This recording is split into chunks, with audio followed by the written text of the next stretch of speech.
আত্মসমর্পণকারী বৈরী সংগঠনগুলো তাদের ৩ দফা দাবি আদায়ের লক্ষ্যে আগামী ২১ জানুয়ারির মধ্যে প্রশাসনের সঙ্গে বৈঠক না হলে জাতীয় সড়ক অবরোধের হুমকি দিয়েছে। বুধবার এক সাংবাদিক সম্মেলনে জেএসি, জেএআরসি ও ডিআরএমসি এর নেতারা এ ঘোষণা দেন।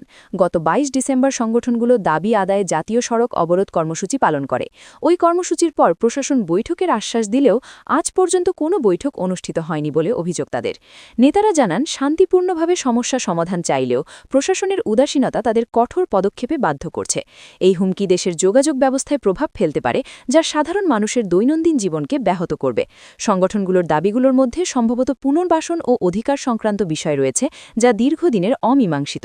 যদি বৈঠক না হয় তাহলে আন্দোলন আরও তীব্র হতে পারে, যা রাজকীয় শান্তি প্রক্রিয়াকে প্রভাবিত করবে। প্রশাসনের পক্ষ থেকে এখনও কোনো প্রতিক্রিয়া পাওয়া যায়নি। পূর্বতন বামফ্রন্ট সরকার ২০০৭ সালে ১৯৯৮ সালের আগে স্বাভাবিক জীবনে ফিরে আসা প্রাক্তন গেরিলাদের কল্যাণে ৪৫ কোটি টাকার একটি পুনর্বাসন প্যাকেজ প্রকল্প চালু করেছিল।